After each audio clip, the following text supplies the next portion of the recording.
All right, let me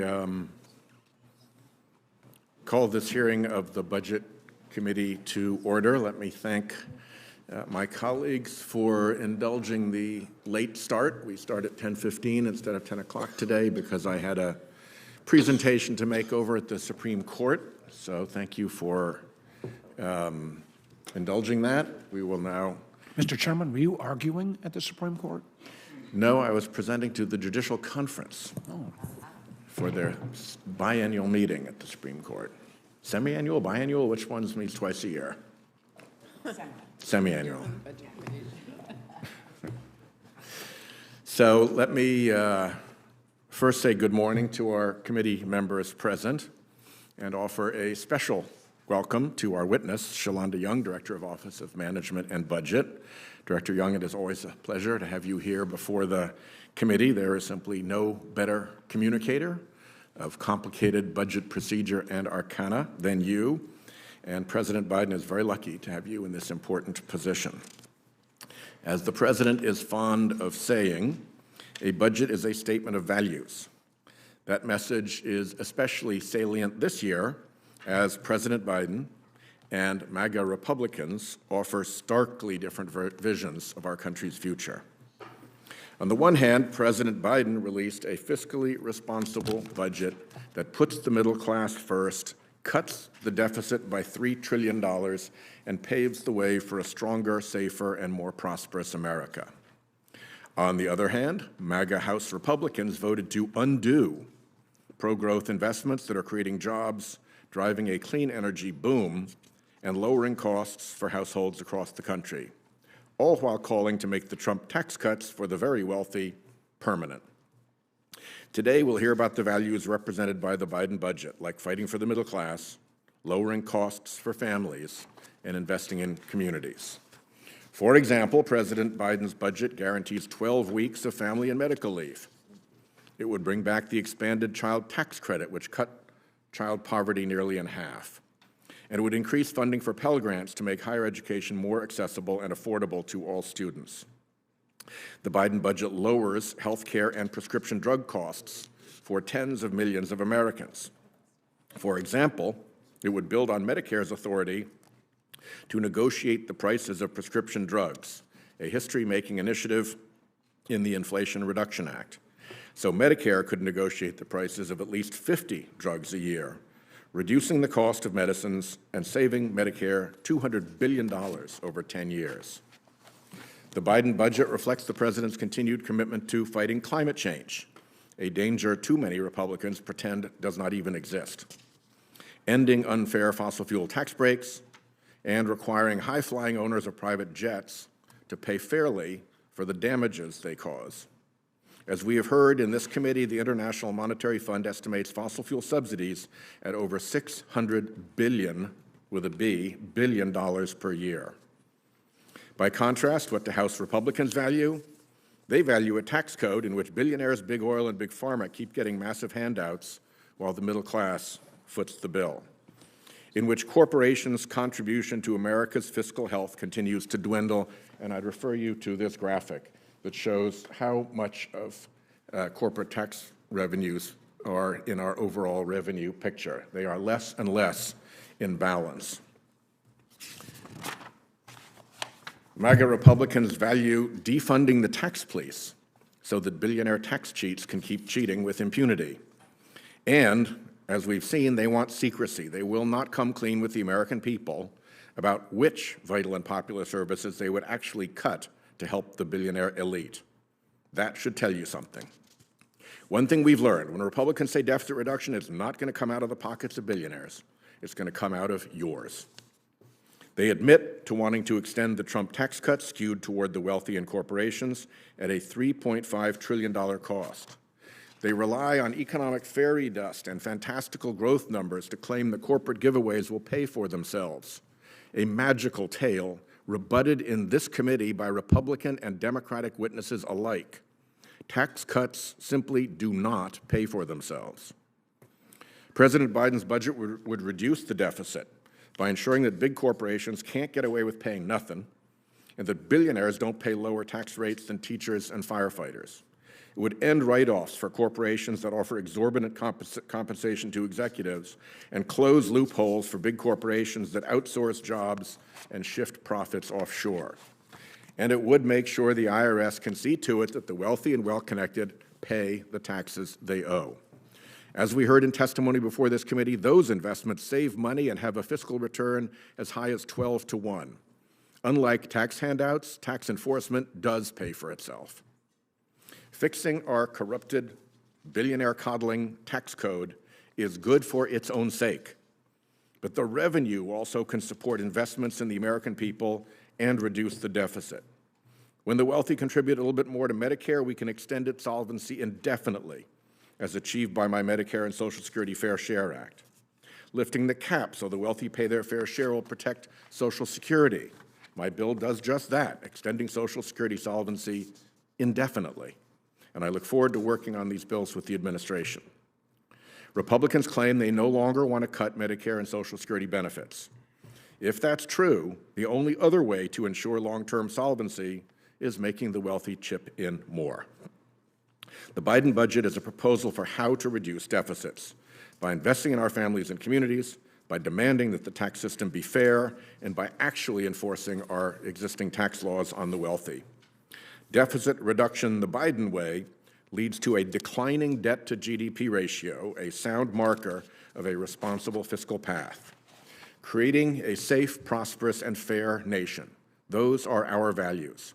House Republicans would rather gut essential programs and services to help their rich donors get even richer.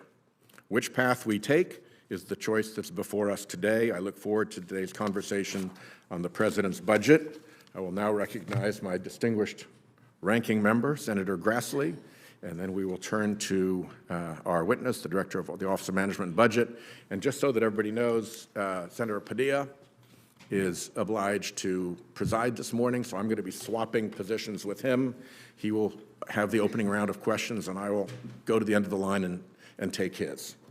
Thank you, Mr. Chairman, for holding this hearing, and thank you, Director Young, for coming to give the position of the administration on the budget.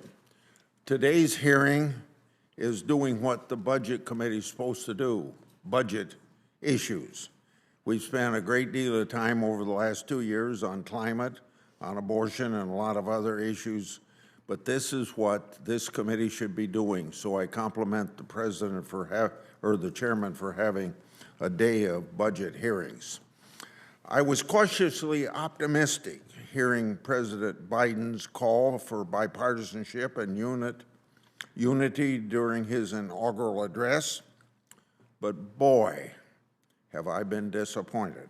For 3 years, the President has embarked upon a far-left agenda. He's taken a my way or highway approach to governing, whether those who disagree with him are attacked as extremists. He topped that off last week with the most partisan State of the Union address that I've ever heard, and I've heard a lot of those presidential State of the Unions. A partisan president, I find, is so different from the bipartisan Senator Biden I worked with for 28 years in the United States Senate.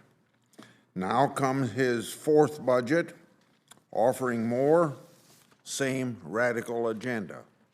At a time when we need real solution to put our fiscal house in order, this budget offers nothing but false promises and a far left wish list. You know, we all know that this would never pass even this Congress. Just a few years ago, this administration tried to claim that blowing up the deficit was a fiscally responsible thing to do.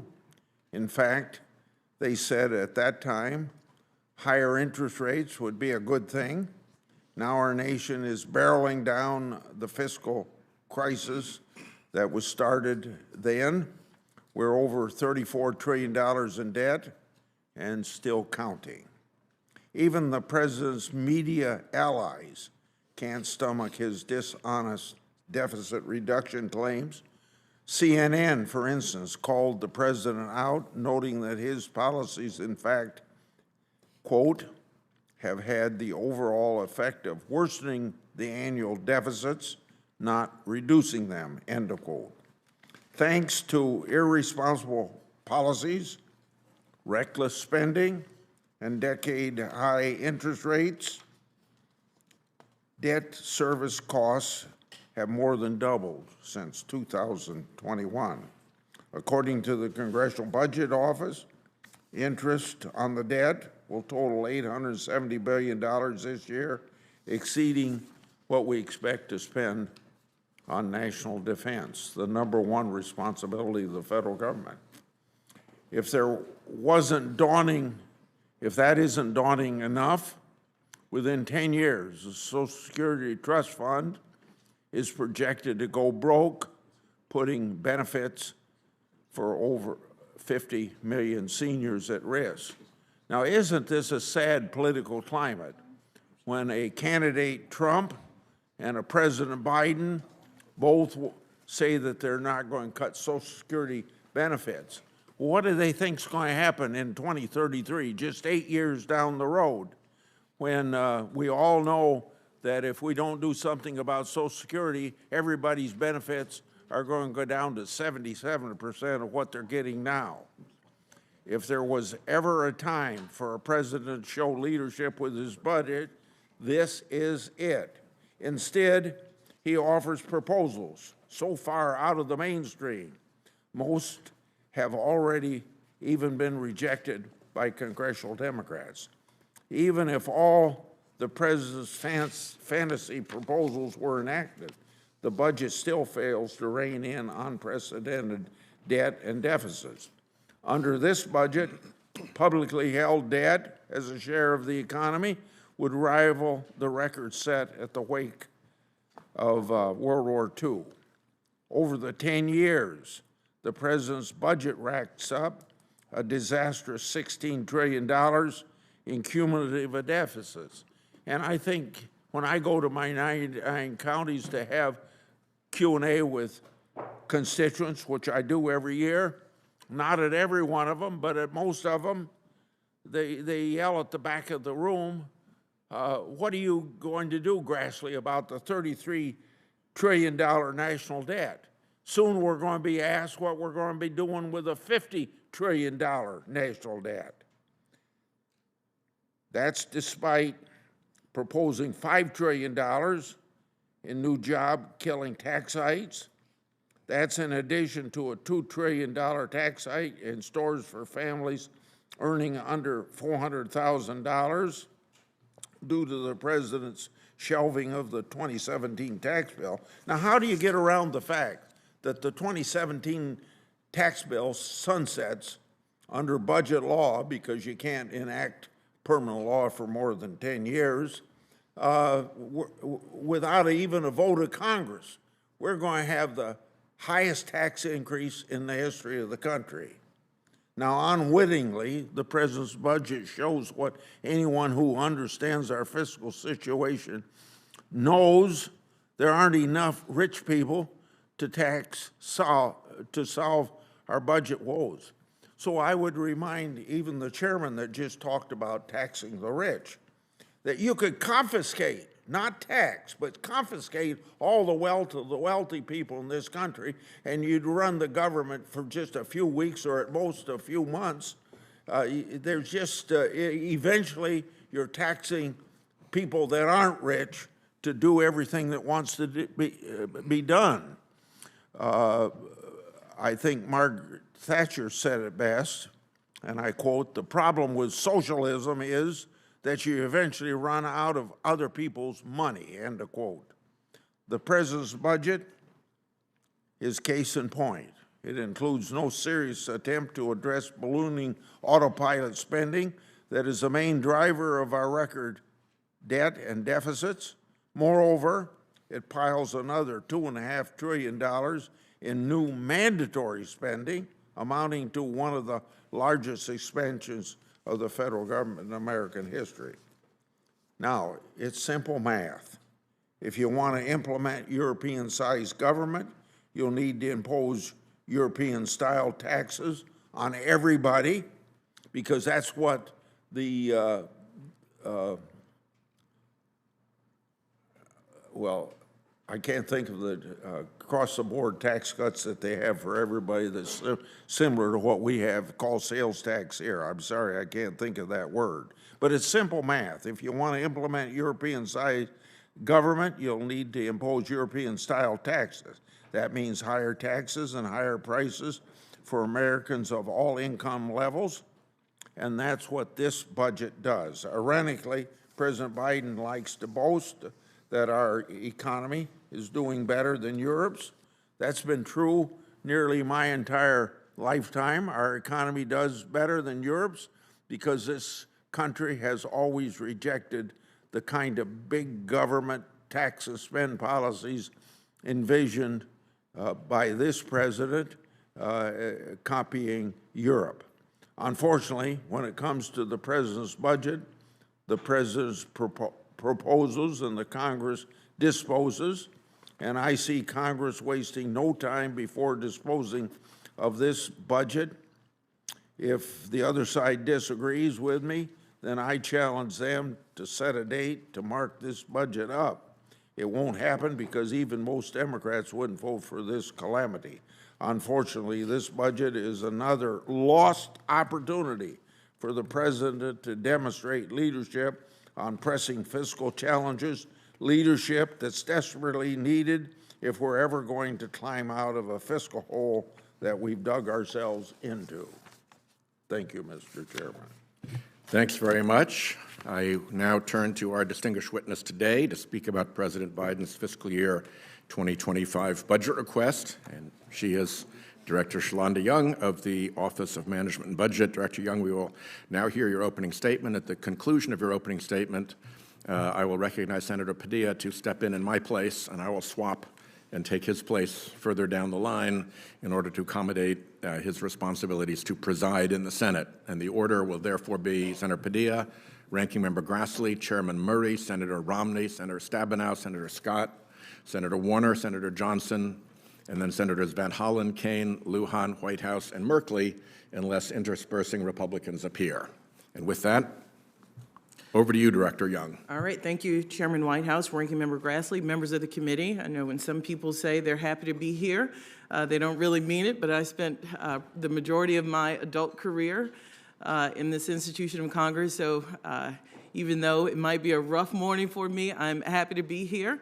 And thank you for the chance to get to talk about the President's fourth budget, as you heard Ranking Member Grassley say. And from day one, this administration, President Biden, has tackled challenges head-on while delivering long-lasting results for the American people. Over the past 3 years, he has overseen a strong economic recovery, amassed one of the most successful legislative records in generations, grown the economy from the middle out and the bottom up, and delivered important progress for the American people. Under the President's leadership, we've added almost 15 million jobs.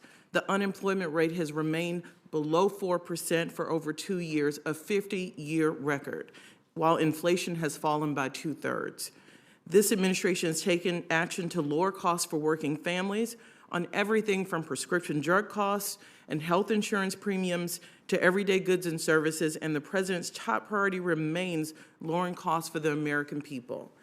At the same time, the President has restored U.S. leadership on the world stage while keeping Americans safe and promoting democracy at home and abroad.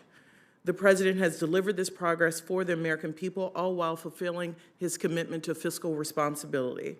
The deficit is more than $1 trillion lower than when the President took office, thanks in large part to a strong economic recovery. In addition, the President has also enacted another roughly $1 trillion in deficit savings over the next decade through the Fiscal Responsibility Act.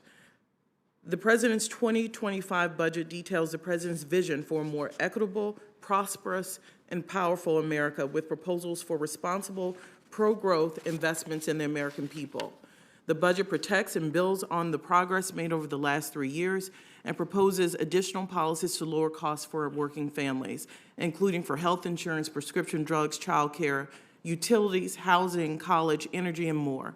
These investments will help working families keep more of their hard-earned paychecks and strengthen our economy. It also invests in America and working families. This president has shown us that we can be both fiscally responsible and invest in America. The budget will bolster manufacturing and industry across the nation, make our communities healthier and safer, provide paid leave, support research in cancer, deliver for our veterans, cut taxes for families with children, promote a flexible and dynamic workforce, and more. The budget protects Medicare and Social Security, bedrock programs that generations of Americans have counted on and seniors have paid into their entire working lives. It extends Medicare solvency indefinitely by requiring wealthy people to pay their fair share toward Medicare and reducing prescription drug costs. And it reflects the president's commitment to reject any benefit cuts to Social Security. Extend solvency by asking the highest income Americans to pay their fair share, improve financial security for seniors and people with disabilities, and ensure that Americans can access the benefits they have earned. And in what will be a decisive decade for America and the world, this budget reflects the national security strategy. By including robust investments in military readiness, our diplomatic and development tools, and honors a sacred commitment to our veterans.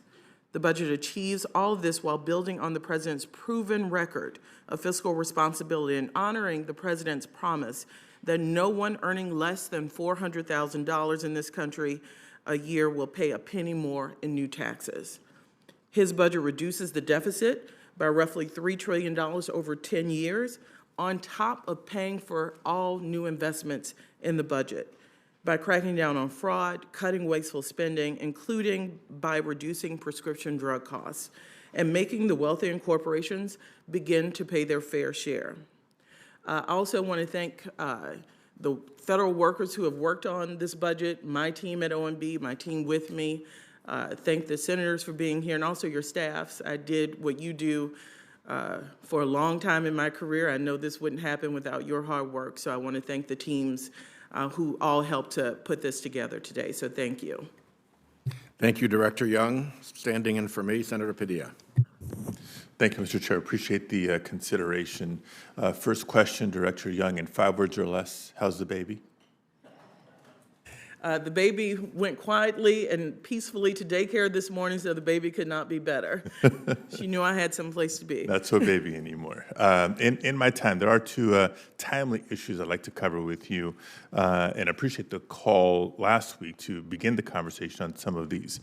Colleagues, household water and sewer bills have increased by more than 50% this last decade, leaving 1 in 3 Americans struggling to pay their bills. Now, during the pandemic, we actually had a very successful low-income household water assistance program that was approved, which served more than 1.4 million households in 49 states, 5 U.S. territories, the District of Columbia, and 97 tribal communities. So I appreciate the administration's continued recognition of the successful program in the budget by allowing its continuation under LIHEAP.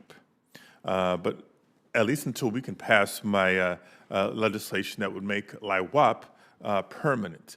So in the meantime, we're providing, the goal there is to provide a separate long-term authorization of the program. But unfortunately, in appropriating the funds, Congress has failed to allow for the set-aside that the administration has proposed in this and previous budget requests. So Director Young, the question is the expansion of eligible uses to allow LIWAP services factored into the $4.1 billion funding level proposed for LIHEAP? Was this budgeted to ensure that HHS can provide both LIHEAP and LIWAP assistance without eating into the LIHEAP program? So can you speak to that and the importance of enacting an appropriations bill that reflects this goal? One, I helped get that program started in the appropriations bill. It saved a lot of families from water cutoffs in the middle of a pandemic. How terrible that would have been had we not done something. And we absolutely support the set-aside 2.7% and believe that would allow the LIWAP program to continue without eating into the LIHEAP program, which is also incredibly important. Okay, because obviously we don't want to, eat into one program because they both have a significant merit and need. So look forward to working with you on establishing the permanent program when the time comes. The other issue I wanted to raise is well, let me just say, in that call last week, very much appreciate your recognition of the importance of following the science when it comes to the Mars sample return mission. For the first time in history, colleagues, we will launch a spacecraft from the surface of Mars with samples for detailed study. This effort is being led by the incredible team at the Jet Propulsion Laboratory in Southern California. And as you know, Congress was unequivocal in the appropriations many of us we enacted last week in support of the Mars sample return mission and in the larger decadal survey process that determines NASA's funding priorities. Director Young, could you reiterate for the record the Biden administration's commitment to supporting the independent review board assessment and the funding profile resulting from its conclusions? We are so committed to making decisions based on the internal assessment that we held off on providing a 25 number while that assessment is being done. So we can put forward a 24 number because the appropriations bill asked us to take time and make sure we got that right, in addition to a 25 number after that assessment is done to make sure we get it right. And can you assure me that both OMB and NASA are on the same page when it comes to this commitment? We're both on the same page when it comes to this commitment. We are waiting for the internal review at NASA to conclude. Clearly, one of the things we'll look at is the long-term viability, the cost of the project. Lots of missions NASA has to undertake, but we are committed to following the science. Okay, thank you very much. And in closing, Mr. Chair, I just want to thank Director Young for the inclusion of $38.5 million for the Bahada River project to continue the important work safeguarding that historically underserved, largely farm worker community in California, and also for the increased funding for the International Boundary and Water Commission. We've been working closely with your office to address the needs of critical infrastructure around the Tijuana River. And you know, we've supported that in the supplemental as well. Thank you. Ranking Member Grassley, followed by Chairman Murray. President Biden has repeatedly claimed that he wouldn't raise taxes on anyone over $400,000. The president's budget includes $5 trillion in new tax hikes, with much of that targeted at corporations and businesses. Of the $5 trillion, approximately $2.7 trillion is targeted primarily at corporations. Now I quote or refer to the executive branch study on its website. Treasury Office of Tax Analysis provides a distributional analysis for all taxes. That analysis shows that households with incomes below $310,000 bear approximately 37% of the corporate tax under current law. Using Treasury's own analysis, isn't it accurate that those earning under $400,000 would see their tax burden increase at the very least by hundreds of billions of dollars just under the corporate tax proposal alone? Senator Grassley, I'm happy to look at that analysis, but we took a lot of time working with Treasury to make sure none of our proposals impacted those making under $400,000. If the assumption is corporations will pass on any tax increases the president's asked for hardworking Americans, that is something we should all be concerned about. But all of his proposals are focused on those people that make over $400,000, and frankly, most of the tax proposals will hit those in the top 1% and 2% earners in this country. Well, this estimate is by Treasury, and you said you work with Treasury, but then they're giving you conflicting views compared to what I quoted. We have also data from the Joint Committee on Taxation suggesting taxpayers under $400,000 would shoulder more than half of President Biden's corporate tax hike. And I think you keep forgetting that corporations are nothing but a sheet of paper. They're management, they're employees, and they're customers. And everything that corporations pay is passed on to somebody else. So you got to get over this, that tax increases on corporations affect workers by 27%, I think is what, 37% is what your own Treasury Department said. As part of his budget, President Biden fails to include an extension of the 2017 tax law. Based on information supplied by the Joint Committee on Taxation, approximately 70% of the benefits of the tax law flows to taxpayers earning under $400,000. That equates to approximately $2 trillion tax hike on those earning under $400,000. So I want to make an important point. That's not that not extending these tax cuts would be a direct violation of the president's pledge, and that. So my next question is this. The nonpartisan Congressional Budget Office has been providing Congress with an independent analysis of the president's budget since the 1970s. In recent years, CBO hasn't been able to re-estimate all the proposals in the Biden budget, citing a lack of details from the administration on several multi-billion-dollar proposals. So would you commit to providing CBO with the necessary information it needs to provide Congress with an independent assessment of all the policies in the president's budget? Congress absolutely needs CBO's analysis, and I've never heard this concern from CBO, and I'm happy to take that back, Senator Grassley, but we will provide CBO what they need to do this independent assessment. Okay. My last question is, the president's budget estimates that making Obamacare subsidies permanent for higher income earners, some of whom make over $200,000 a year, will cost $273 billion over 10 years.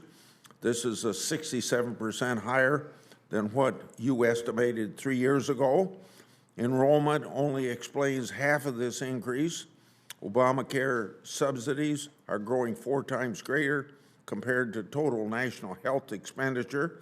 Could you explain this re-estimated $110 billion increase in Obamacare subsidies to high-income earners? And keeping in mind enrollment only explains about half of this increase, why do Obamacare subsidies cost much more than overall health care costs? Well, Congressman, I want to thank the senators that supported extending the premiums to Americans. We are very proud of the fact that enrollment has increased substantially under the Affordable Care Act. Happy to go look at the analysis, but I think the good news story here is more Americans have access to health care through the Affordable Care Act. As some states pull back on Medicaid, it is incredibly important that we ensure that Americans have health insurance. It will cost us more in the healthcare system if we did not have this critical program at this juncture. So I'm happy to look at the analysis you have, but frankly, the good news story is we have more Americans covered under this law, and we will continue to push to make these premiums permanent. You can't explain the $110 billion, in other words, is what you're telling me. So I'm saying that enrollment is why the costs have gone up, and I'm happy to work with your team to see what the difference in numbers are. I'm not in the habit of answering analysis that I haven't seen, but I'm happy to take that back. Chairman Murray, followed by Senator Romney. Thank you very much, Chair Whitehouse. As I always say, a budget is a statement of values, and President Biden's budget tells working people and families very clearly and simply, we have your back, and we're going to be building a stronger future together. You just don't get a sharper study of contrast than President Biden setting forward a budget that protects and strengthens Medicare, Medicaid, and Social Security, while former President Trump goes on TV to say he thinks you can, quote, do a lot in terms of cutting these programs. But while the leader of the Republican Party wants to pull the rug out from under families and seniors, President Biden understands the source of our nation's strength is our people, and investing in working families does pay off in a major way. This budget offers a roadmap for progress on tackling the housing crisis that is crunching Americans' pocketbooks, and we are really feeling this in my home state of Washington. Tackling the child care crisis like I have long championed so working families nationwide can find the child care they need for about $10 a day. Continuing our historic work tackling the climate crisis and rebuilding our nation's infrastructure, including funds for the Howard Hansen Dam Fish Passage project in Washington State, which I thank you for. And there is a lot more, like critical investments to bolster our national security by strengthening our military and our alliances, which are so crucial. And President Budget recognizes it is absolutely possible to invest in the American people and put our country on a more sustainable fiscal footing. This budget also lowers the deficit by simply closing ridiculous loopholes that billionaires count on to avoid paying the taxes they already owe, and ensuring the ultra-rich and largest corporations finally start paying their fair share. That should not be too much to ask. There's never any good reason billionaires should be paying less than firefighters or teachers or nothing at all. So, Director Young, good to have you here today. Thank you for all this work. As you well know, we just passed the first slate of the FY24 bills, which conform to the Fiscal Responsibility Act caps and the agreement that accompanied that. Those constraints made for pretty tough funding decisions, as I have said repeatedly, but we did manage to hammer out serious bipartisan bills that protect key investments, and we are now hard at work to pass the rest. In FY25, we're going to be facing an even tougher set of constraints within the second year of caps and fewer adjustments to make use of from the outset. Can you talk with us about how President Budget protects and strengthens our core investments, particularly on the non-defense side, while working within those caps? What are the tools that you all employed to make sure we are able to pass a strong set of funding bills within those tough caps? Chair Murray, thank you for what you did last week with the 6 bills. I know the final 6 are underway, and your committee's hard at work. Non-defense discretionary, sometimes high. What we're talking about veterans funding. We're talking about Department of Homeland Security, child care, Department of Education, Pell Grants. These are absolutely critical programs. It's the smallest amount we spend in the federal government. And we often find ourselves struggling because we had to enact budget caps to make sure these critical programs, frankly, both parties have historically supported. In this budget, because a lot of the debt deal had adjustments to make sure adequate funding could be had, were used to make sure your 24 process could happen.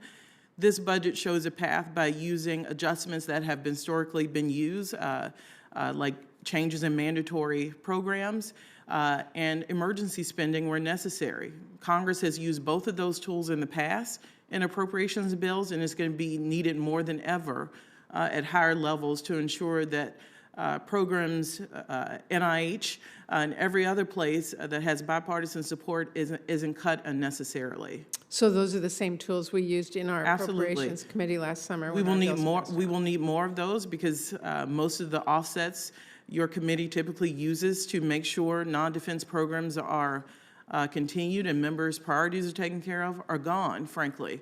And we will have to do more changes in mandatory programs, lovingly known as CHIMPs to those of us who work on this, and emergency spending will be necessary. Okay, thank you. And quickly, I just want to thank you on Hanford. You know how important that is to me, and just always ask for your continued work with us as we make sure that that critical funding is there. And I also want to thank you again for the Howard Hansen Dam Fish Passage Facility project. I'm glad that the President heard me on how critical that is, and I really appreciate your working with us. Thank you. Senator Romney, followed by Senator Stabenow. Senator Romney. Thank you, Mr. Chairman. It's appropriate that this hearing is being held during Academy Award season. I'm afraid what we do here is more Barbie than it is Oppenheimer. The public thinks we work on the budget, but we don't. You realize in the time I've been in this committee, we've never met privately. We've never come together and negotiated and given some give and take and come up with proposals to somehow get us closer to a balanced budget or deal with the debt. Frankly, the only time we meet is in these hearings. And if you've been watching over the 118th Congress, you realize that we've had 28 hearings before today. Do you know how many of those hearings have been on the budget? 2. Now, I'm concerned about the climate, but 14 of our hearings have been on climate change. For instance, the cost of oil dependence in a low-carbon world, how climate change is changing the insurance market, the real cost of fossil fuels, how the climate crisis threatens ocean industries. These are important topics. They just don't belong in the Budget Committee. This is a committee that's about performing, getting on stage and acting like we care about these things, but there's actually no work being done by this committee to deal with our budget and to deal with federal spending. Now, we pretend we're going to be bringing down the deficit, but the administration is comparing our spending to the COVID years. And any American knows that we spent a massive amount of money to deal with the COVID crisis and to help American families. And pretending like we're cutting the deficit when we're comparing to a COVID year is absurd. Now, people on both sides of the aisle, including economists, say that the increase in debt is unsustainable, that raising debt as a percentage of the GDP cannot go on forever. And we're apparently not in the position to do the job because we won't even meet to talk about it. So my question is, does the administration support the idea brought forward by Senator Manchin and myself in our chamber, but also in the House by 2 leaders there, to put in place a bipartisan, bicameral commission to look at ways to see if we can't hold the debt as a percentage of the GDP at a constant level? Does the administration support that legislation? Senator, there are lots of commissions. The House, the Budget Committee just passed a fiscal commission.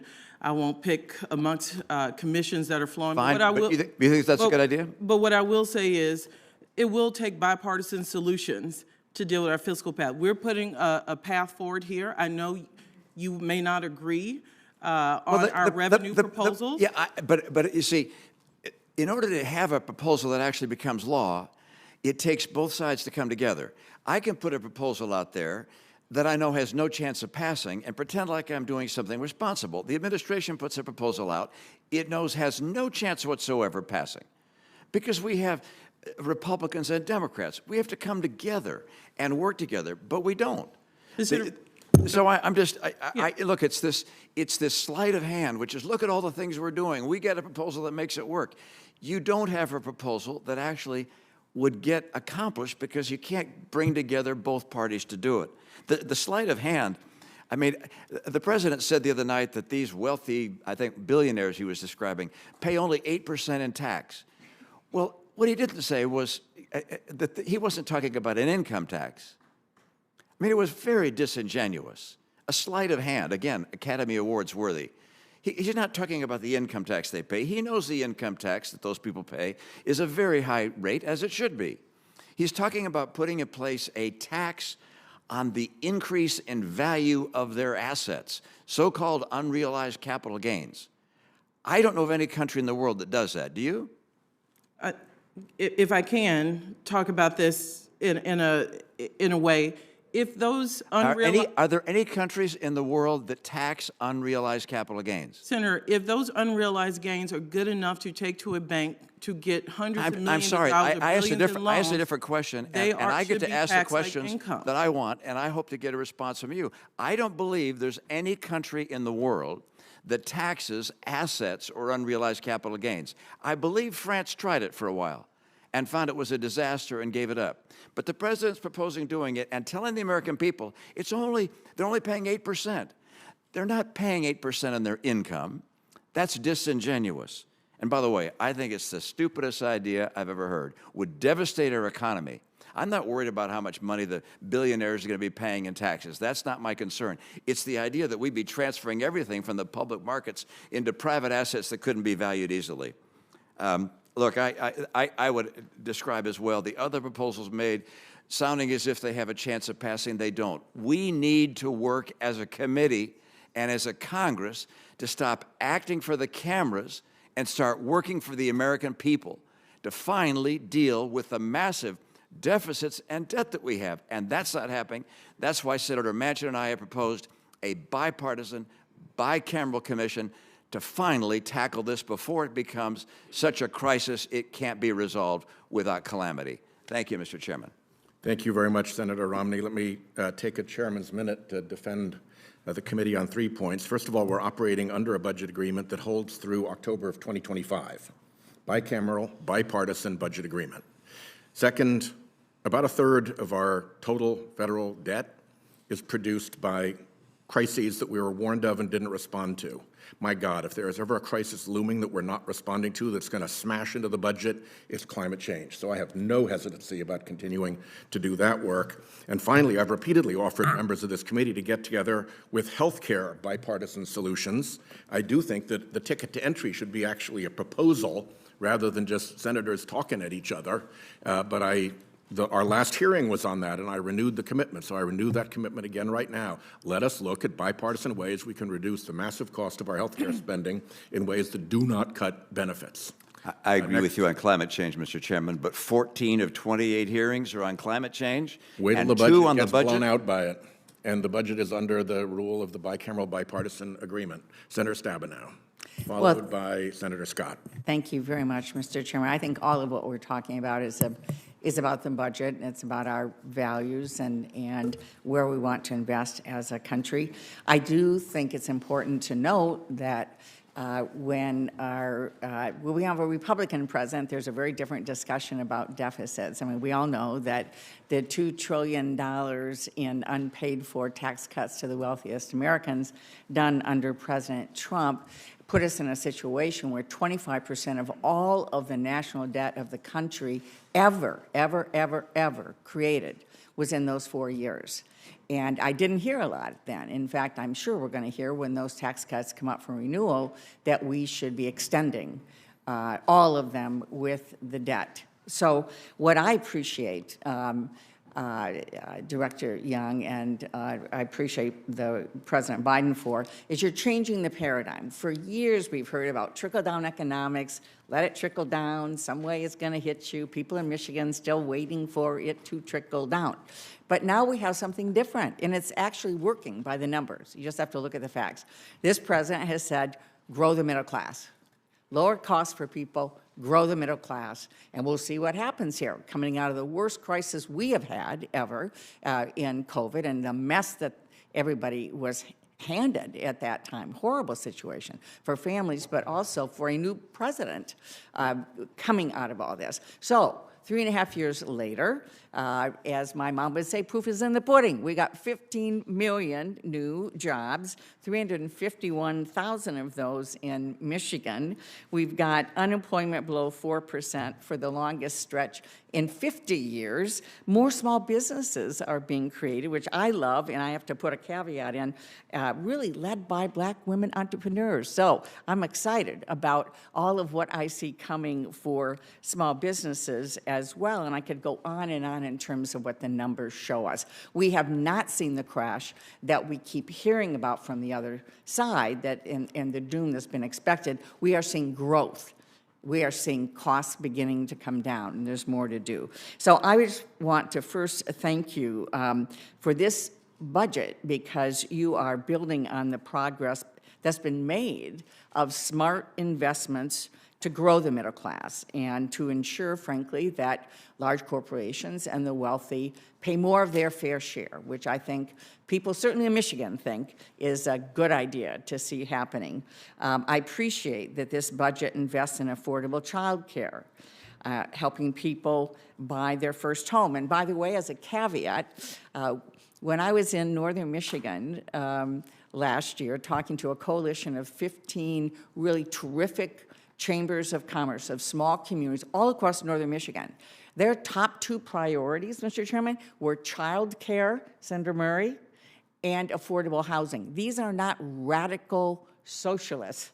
These are not, most of these folks are probably registered Republicans, and I love working with them, but their priorities were affordable child care affordable childcare and affordable housing is what they want us to work on as folks in small communities across Michigan.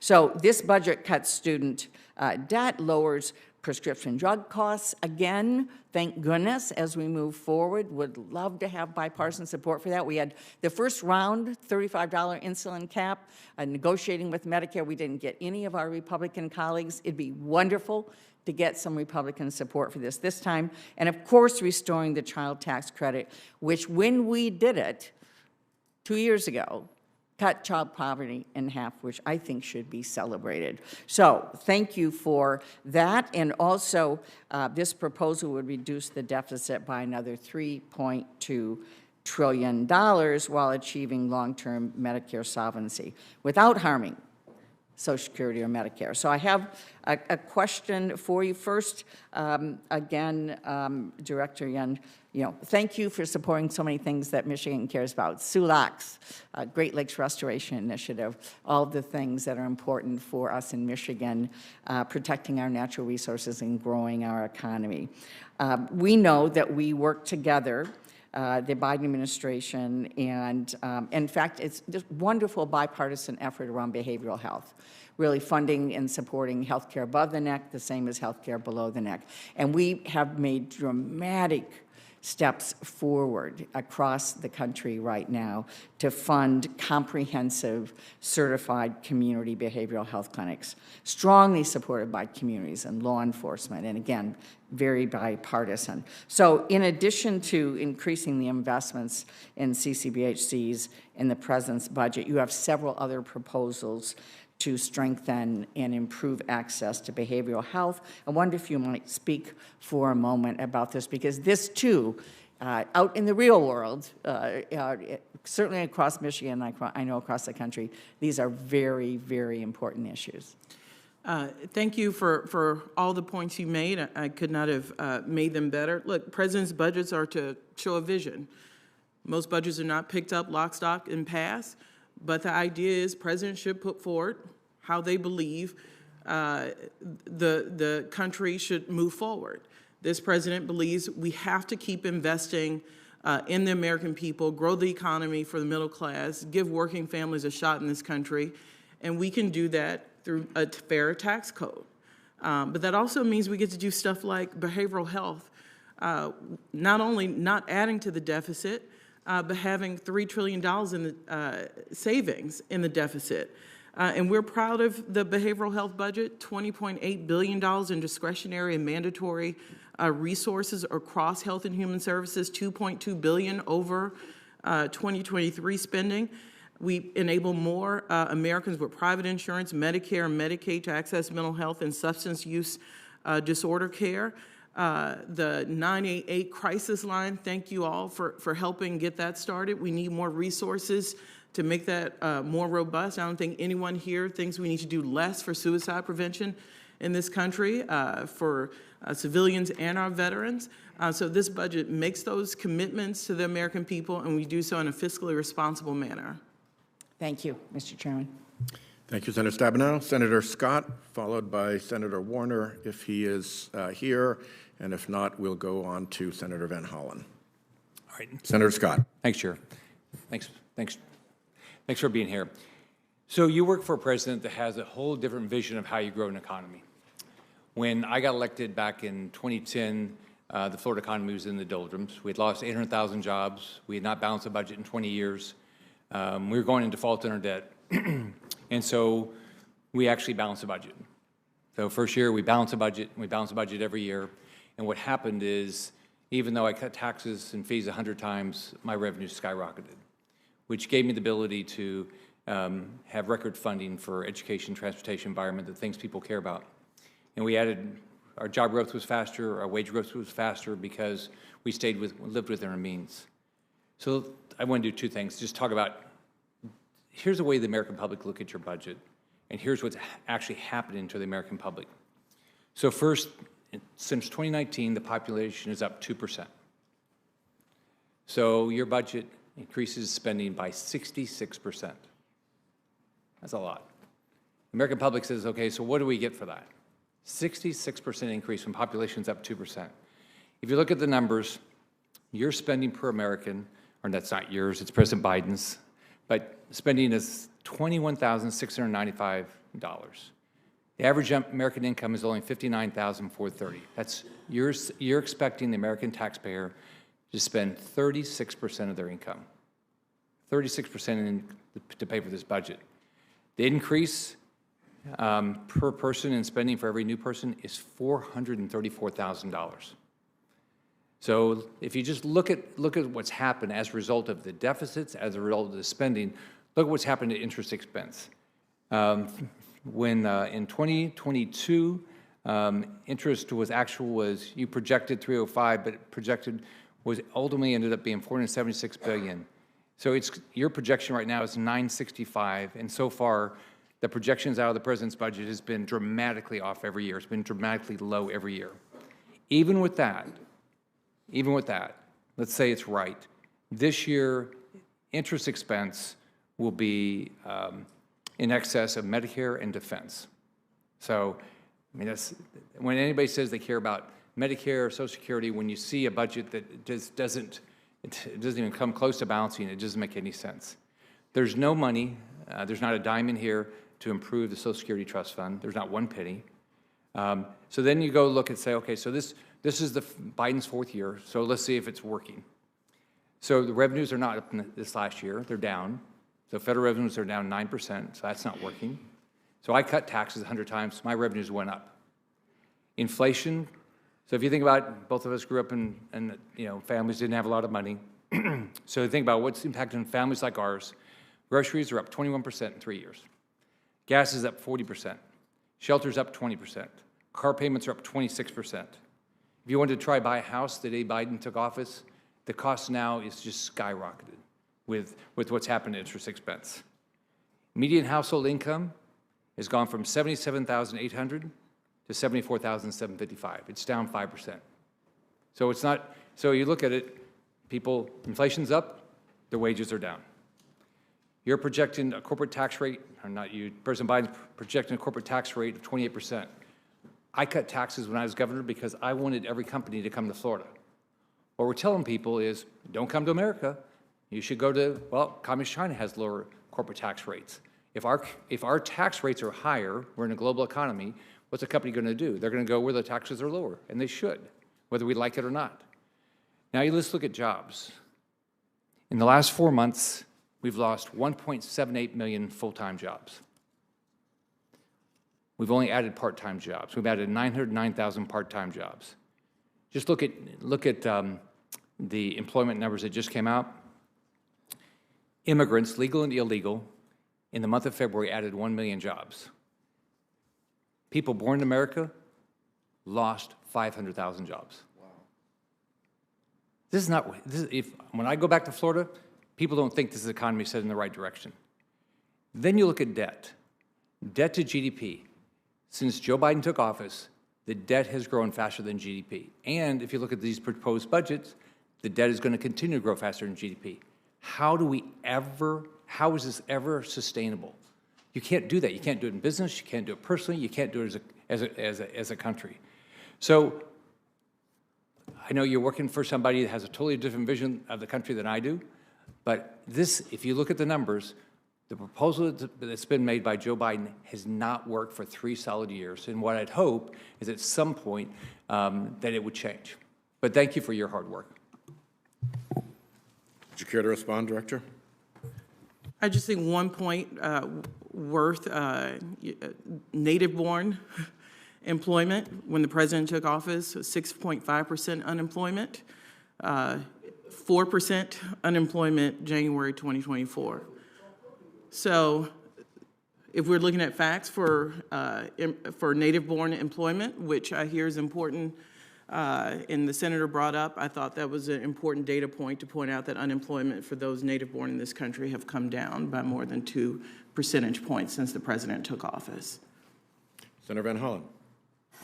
Thank you, Mr. Chairman, Madam Director. It's great to see you. I just heard Senator Marshall mention that that coming down on unemployment was all COVID. Isn't it a fact that around the time the president was sworn in, economists across the board were projecting much deeper levels of unemployment and for longer than we've experienced? Senator, it took us nearly 5 years to get through the economic scarring of the Great Recession many of us lived through in 2009. So it was not a surety that we could come out of this pandemic with the strength that this economy has. And the president deserves strong credit. Thank you all for the American Rescue Plan. And people should not assume that that was a given, that the president could lead us so strongly out of a global pandemic. I appreciate that. In fact, the Nonpartisan Congressional Budget Office projected that unemployment rates in the United States would last at a higher level for a lot longer. And as you say, because of the American Rescue Plan, we were able not only to address the COVID health crisis, but also address the economic fallout from that crisis. And unfortunately, we didn't have any help from any of our Republican colleagues in passing that. Let me just take a moment to thank you and the President for some of the important priorities in the budget. For Maryland, for example, continuing robust cleanup of the Chesapeake Bay, important support for NASA Goddard, which is a national asset, and a number of other priorities, including the National Institutes of Health, which of course benefit all Americans who have experienced health issues, which is just about every American family. So I want to thank you for some of those priorities.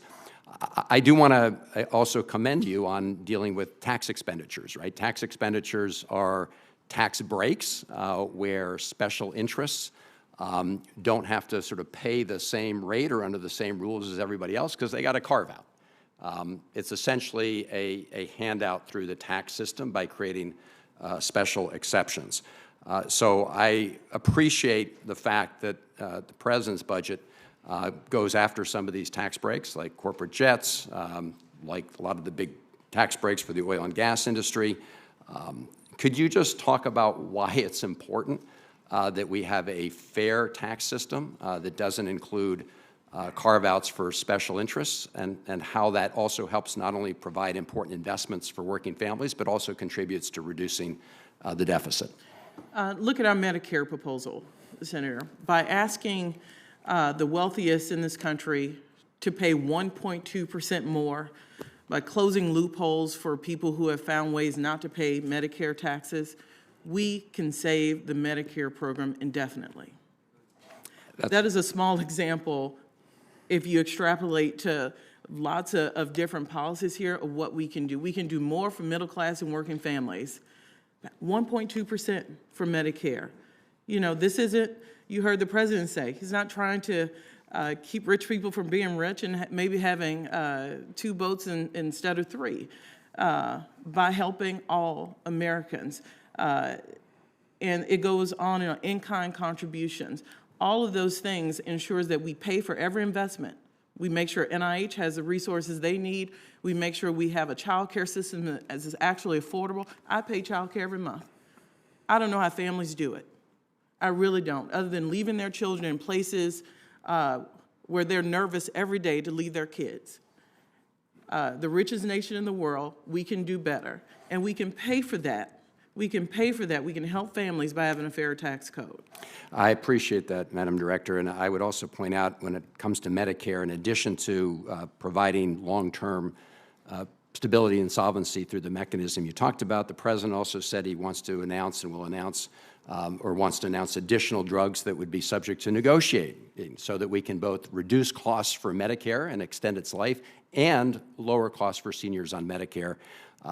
He also said, and I fully support the idea of trying to bring down those prescription drug costs for everybody. We did it for insulin on Medicare. We're trying to do it for everybody. In my remaining time in the Social Security Administration, I was pleased to see the increase in resources for Social Security Administration, which of course is based in Maryland. But can you just talk for a minute about how stressed it is, how outdated the technology is? This is something we should all support. We're not talking about the benefit side, we're talking about the administration side. But we are talking about benefits. It impacts the benefits. If we want Americans to access their benefits, yeah. We cannot continue to starve the Social Security Administration of resources, and that is what has happened We're asking for a 9% increase. We've asked for an increase every year. And we are frankly begging for your support to help fund this agency. We cannot starve an agency of funding and then question why phone calls aren't getting answered. Now, on our side, we have finally a new administrator in place, and thank you all for making that happen. It's incredibly important to have confirmed leadership there to make sure management practices are up to date. But there's only so much more you can do with a lot less. And they have been starved of resources for far too long, and people should have their phone calls answered. And we're doing all we can with what we have at Social Security, but we need the resources. Thank you, Mr. Chairman. I would just observe that the Social Security Administration is serving 50% more people than it was decades ago with less staff than were there. Senator, you should see the graph the administrator has. Benefits, people needing benefits, and staffing. They cross each other in a very troubling manner, and it's just going to get worse and worse. Thank you. Thank you, Mr. Thanks, Senator Van Hollen. Senator Johnson, Thank you, Mr. followed by Senator Kaine. Senator Johnson. Thank you, Mr. Chairman. Ms. Young, welcome. Ms. Young, do you know what a dollar that you held at the start of the Biden administration is worth today? I'm sure you'll let me know, Senator. Well, it is a number you should know. It's worth 85 cents. That is driving an awful lot of the numbers on your budget here. It's causing an awful lot of pain for the American public. I want to kind of pick up where Senator Scott left off without really asking questions. But you take a look at what we were spending prior to the pandemic, about $4.4 trillion. I personally think in 2020 we spent too much. You know, we started talking about the CARES Act. It was about $750 billion. Within a few weeks, that was up to $2.2 trillion. It wasn't money spent very efficiently. But I think we had to do something fast. We had to do something massive so that markets wouldn't collapse. But after 2020, we had, because we spent another $2 trillion in 2020, we had so much money sloshing around the economy. At most, I think we were down 25 million jobs for a few months. Within a few months, we were up to about 8 million job losses. But come January 2021, again, so much money sloshing around. There's so much pent-up demand. Those jobs are going to be coming back relatively soon.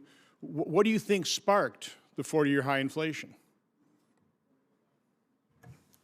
Senator, we can also talk about inflation that has come down by 2/3. No, again, that damage is done. Again, what sparked 40-year high inflation? Most economists agree that coming out of a global pandemic, which is why we saw inflation across every major economy in this country, it was the supply chain issues, economies turning back on, coming out of a once-in-a-generation pandemic, which is why you saw inflation across the globe increase.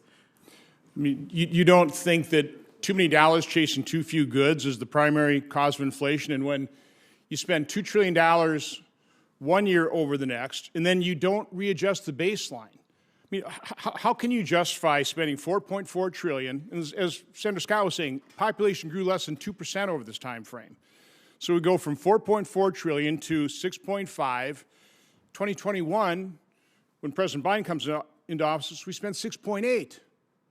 And then 6.3. We haven't reset to the 2019 baseline. How are we ever going to recover from this? Senator, we put forth a proposal, a way to continue to invest in the American people. If we think we have adequate child care and paid leave in this country, I welcome us to talk to hardworking Americans. We can do that by asking the top 1% and 2% to add more into the system. That way, we can not only pay for our investments, but we can bring down the deficit by over $3 trillion. We can't just talk about spending as if it only hits those programs that hit working families in this country. I think it's a fantasy. If you make the rich pay their fair share, and by the way, the top 1% garner about 20% of the income, pay about 40% of the income tax. I mean, at some point in time, you have to say, well, that's probably a pretty fair share. Okay? Well, if you add sales Double tax an income and local tax, they pay about 25%. But I remember when a couple $100 billion was like real money. The political process would be all upset if you're running a couple $100 billion a year deficit. Your plan to get us out of this You're running deficits of 1.8, 1.5, 1.5, 1.5, 1.5, 1.6, 1. It never comes down. You're basically locking in at least $1.5 trillion deficits for the next 10 years. That's what you're budgeting. I mean, clearly, this is unsustainable. You don't worry about, once again, sparking massive inflation that further devalues the dollar from $1 to 85. What is going to go down to 70 to 60? Senator, absolutely. That is why we put forth a plan that would actually bring deficits down by $3 trillion.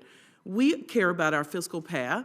This president has shown how you can still invest in the American people and achieve deficit reduction. And by the way, he worked with Republicans to sign a Fiscal Responsibility Act that would save $1 trillion on our deficit. So you're proud of a 10-year budget that never reduces the deficit, never brings it down below basically 1.5 trillion? Senator, you're proud of that work? Of course I'm proud of a budget that reduces deficits by over $3 trillion, that continues its investments in the American people.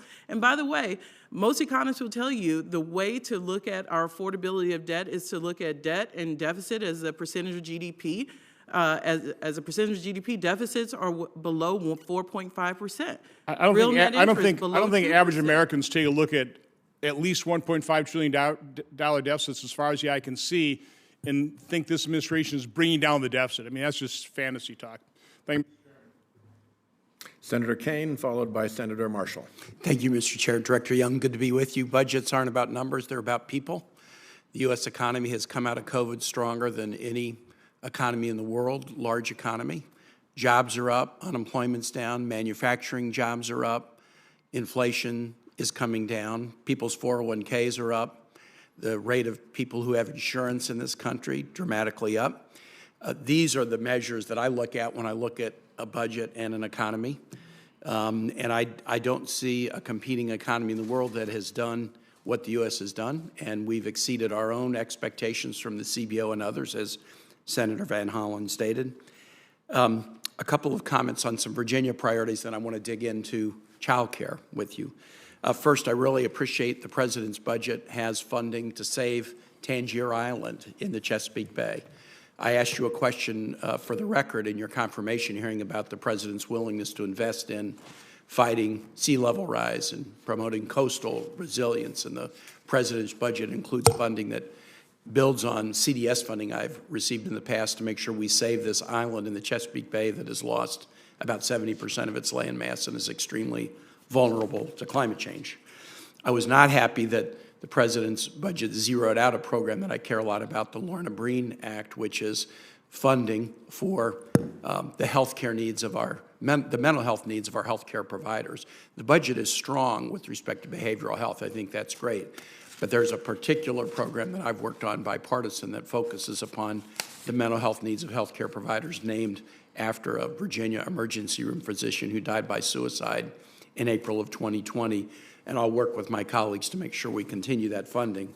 I know you're under some tight budget caps that affected some of the priorities that I care about. Let me ask you about one right now. The President sent us a supplemental that we have passed in the Senate by 70 to 29 vote for national security, and one of the items in the supplemental was a significant investment in an initiative of President Biden's. I strongly support the AUKUS framework. We'll work together with Australia and the UK to build out more deterrence in the Indo-Pacific, and pillar one of that framework is construction of Virginia-class submarines and selling them to Australia in the 2030s, eventually equipping Australia with the capacity to build their own subs in the 2040. So the President strongly supports it, and he should. It's a great initiative, but the President's budget that was sent up to us actually reduces funding for Virginia-class subs. We've been budgeting at 2 a year. The President has suggested in this budget that we would only build 1 a year. To get to our commitment level where we can meet what we've committed to with Australia, we have to get to 2.3 a year. So I view the 2 to 1 in this budget as an unfortunate backslide that is sort of in a cognitive dissonance with the President's request that we fund the AUKUS initiative. Can you tell us about some of the challenging trade-offs that you've had to make in putting this budget together to meet budget caps? Look, we felt it was important when the President makes a deal, he keeps a deal, to stick by the Fiscal Responsibility Act. But I want you to know the President, the administration, fully believe in the AUKUS partnership with Australia. We fund about the equivalent of 1.3 submarines a year. We need that number to go to something like 2.3, so it is not just funding the submarines. We have got to invest in our submarine industrial base. So one thing I'd ask you to do is look at this in concert with the supplemental. We need that supplemental to move out of the House, not just for our partners in Ukraine and Israel and humanitarian assistance, but we don't talk about the submarine and Indo-Pacific part enough. And that money is critical to not just building submarines, but building the base so we can actually, when we ask for two, we can get two. Because right now, the industrial base is not sufficient and does not have enough capacity to do that. So we really need that supplemental to move in order to keep our agreement intact with AUKUS, and we look forward to working with you and others to make sure that AUKUS remains in place, that we get the submarine money and the industrial base fit to produce more submarines. Thank you. Other colleagues have praised the president's budget in the child care area, and I join that. So good for parents, so good for kids, so good for child care workers, great for the economy. It will free up more people to come back in who are out of the economy now. Last question is, how challenging is it for you to be 6 months into a fiscal year and not have appropriations bills done? Oh, the old staff director in me is on the back seat in trouble. I now regret the late bills I may have worked on and did not fully appreciate how difficult it is to implement programs, the efficiency. Just think about last Friday. Big fire drill, 4 o'clock, we're like, uh-oh, is the Senate gonna pass this in time? Activating lots of people, seeing if we have to put stuff on hold. It is no way to run a government. And so we share your frustration. We wanna look for ways. Speaking of bipartisanship and things we have to work together on, one is on the process questions. I'm one of those believers that process makes a good output, gives us a good product.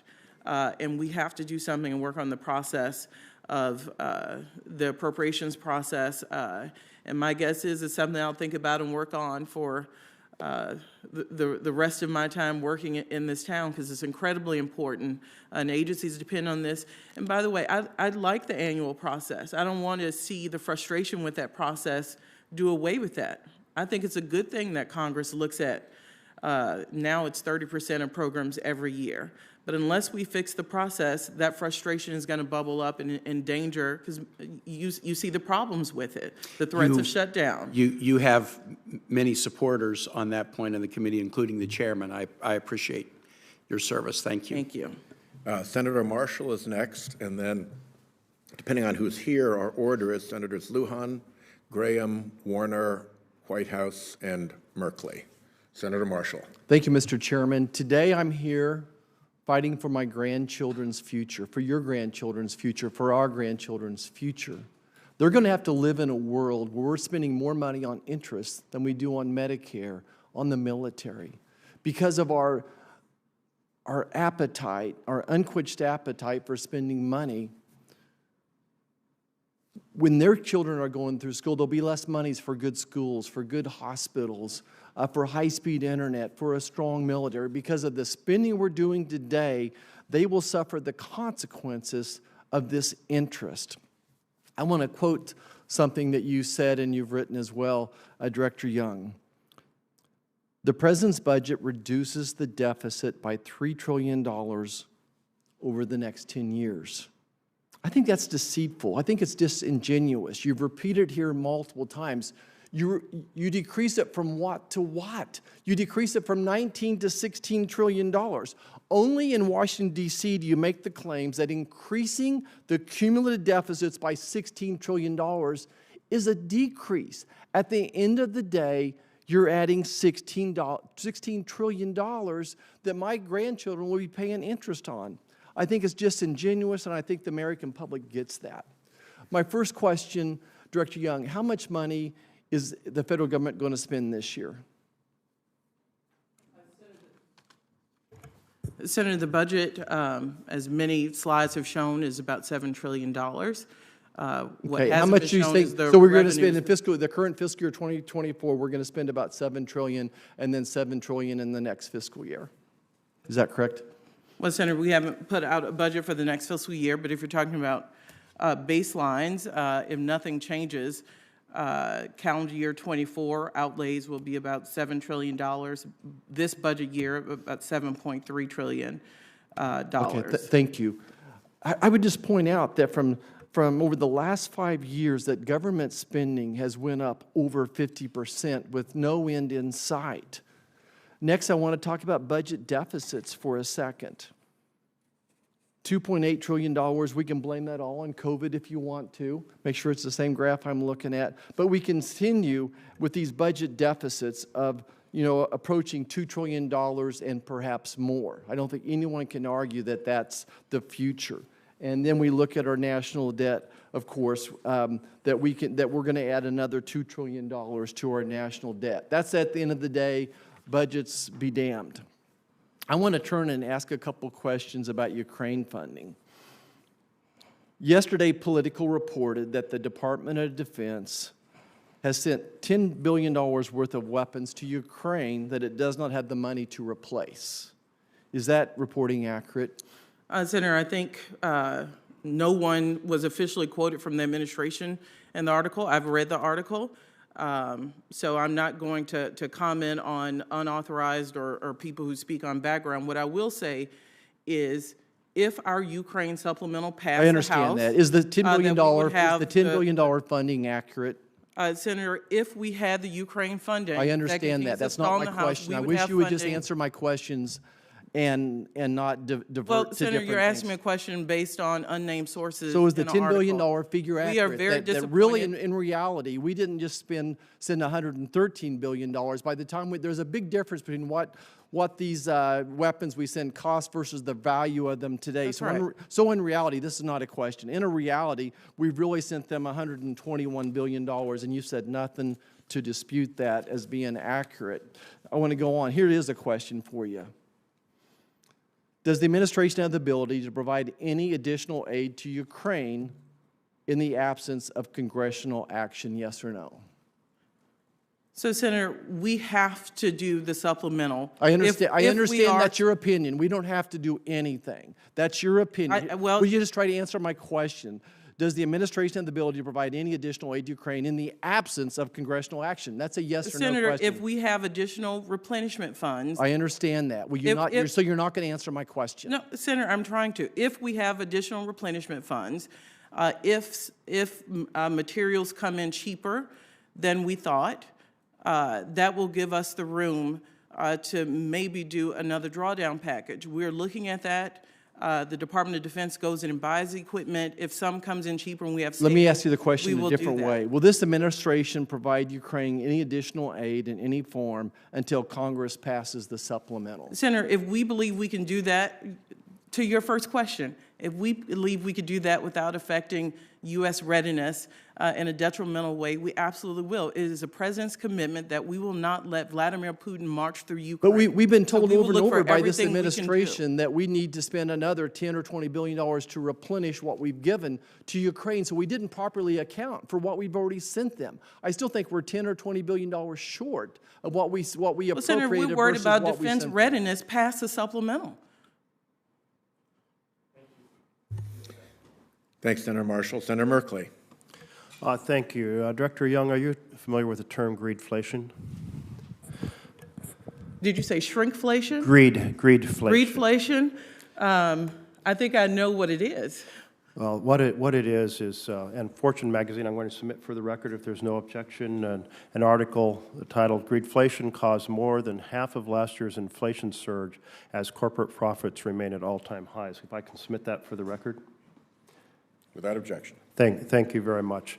It points out that a big source of the inflation we've been dealing with is corporations doing huge price increases on products and having all-time high profits, which is a different explanation than we might have heard earlier in this hearing.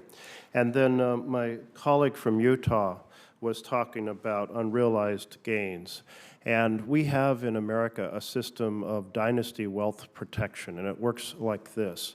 if you have stocks and bonds and you hold them till death, then they receive what's called stepped-up basis, which means they are never taxed for their increase in value as you pass it on to the next generation.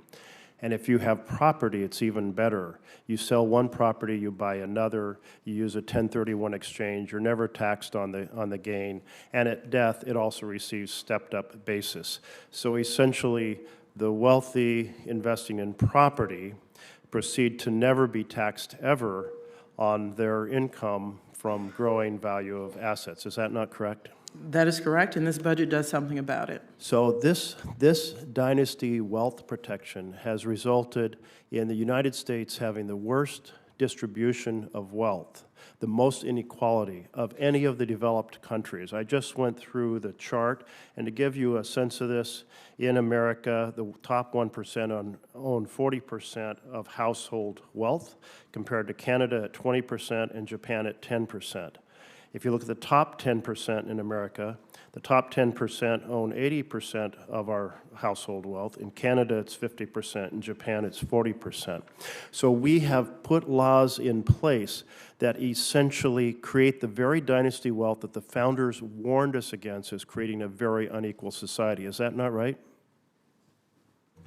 Senator, we share your concerns, which is why this president speaks a lot about closing the gap, the wealth gap in this country. That is why we do something about in-kind real estate transactions. That is why we do a 25% billionaire tax. Most Americans have no idea of all these ways to get around paying taxes. Most people work, they get a paycheck, and they get taxed. You know, my father was a mechanic, and he said, why is it that in America the laws mean that those who earn income by the sweat of their brow pay a much higher tax than those who earn money through investments? And in your budget, you have for those with incomes over $100 million a provision to help provide some tax on unrealized income. Is that not correct? That is correct. Well, hallelujah, because it's the first I've seen a real proposal coming from an administration to try to help tackle this challenge. Our system is enormously beneficial to the already wealthy, and making them more and more wealthy, while the burden is borne by ordinary Americans, blue-collar Americans like my parents, who strived to save in a system that's designed to not help the ordinary Americans, but to help the very, very wealthy. So I appreciate that effort. And I wanted to note that under the Trump administration, you had in 2020, 55 of the biggest companies in America made $40 billion, had incomes over $40 billion, paid zero in federal income taxes. So these companies used a vast amount of our educational system because of the people they hire, a vast amount of our highway system for transportation, a vast amount, basically at every stage, and paid zero in taxes. And your effort, the Biden administration, to have minimum corporate taxes says those who use all these assets that grow from our investments need to pay some share towards it. That's the right thing to do, isn't it? It is, and by the way, Senator, we're already on the path, thanks to you and others who voted for the Inflation Reduction Act. We have, for the first time, a 15% minimum. This budget would take that 15 to 21%. Yeah, that's a terrific improvement. Thank you. Thank you, Senator Merkley. Good to be with you, Director Young. I'm not used to you going last. I know. Well, I wanted to let Senator Padilla go and do his duty on the Senate floor. My Medicare and Social Security Fair Share Act would implement the Medicare tax proposals in the Biden budget and ensure that Medicare can pay out 100% of Medicare benefits indefinitely. How would the Medicare tax proposals in the Biden budget assure this program's solvency in a fair and equitable manner? I talked about this a little earlier, and thank you for your work on this proposal, Senator. It not only helps the Medicare program stay around indefinitely if we adopt. The prescription drug piece would ensure that seniors pay less and the government pay less, and it helps with our deficit reduction. The President's Medicare proposal would ask those at the top 1% and 2% to pay 1.2% more into Medicare. It also closed loopholes that the wealthy have found not to pay Medicare tax in this country. It would expand our prescription drugs from the amount that are in law now due to the Inflation Reduction Act to bring in more drugs. That saves costs for the American people. And frankly, these are common sense things. If we want to do something about Medicare solvency indefinitely, these are common sense ways to go about it, and the President believes in them, and this is our second time proposing these changes. And relatedly, on Social Security, according to the Social Security actuary, this Medicare and Social Security Fair Share Act would extend Social Security solvency indefinitely also.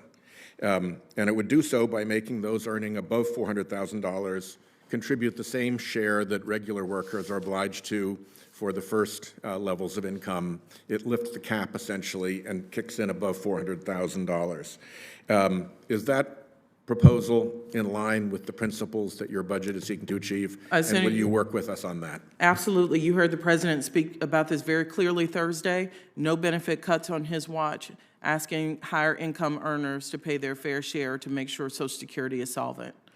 Yeah, we had that wonderful moment in the previous State of the Union when the President talked about Republicans who wanted Medicare and Social Security cuts, and they all rose in unanimous opprobrium to say, no, no, no, we don't do that. We had this unanimity moment about Social Security and Medicare cuts.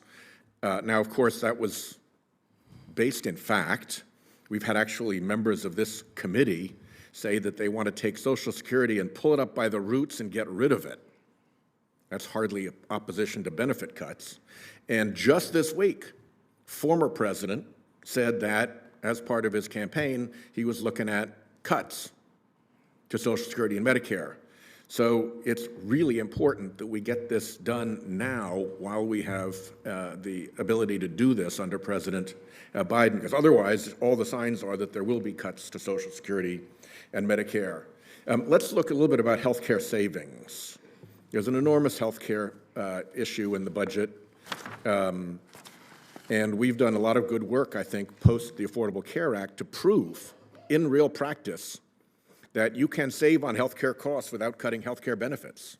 Things like accountable care organizations and value-based care have shown that. Will you work with us to continue to develop proposals for savings in the federal health care spend that do not touch benefits? Absolutely, Senator. One, we have to bring down health care costs, and we have seen improvements since the Affordable Care Act was passed. But we also know what the cost to the American people, to the government spending is if we don't do all we can to bring down the cost of health care. We know also it costs a lot for uninsured populations to exist. So I'm proud of the increased enrollment in the Affordable Care Act, but we pledge to work with you to make sure that we continue to bring every tool at our disposal to bringing down health care costs. Yeah, we have seen in Rhode Island, through two of the best performing accountable care organizations in the country, the cost of care per patient going down, the happiness and joy per patient, if you will, going up. They love the additional services that they get that help bring the cost down, and of course, healthcare outcomes improve, and that's the path I intend to follow. Let me ask on one final point, and then I'll turn to Senator Luhan. The Crime Victims Fund is largely sourced from criminal fines and penalties.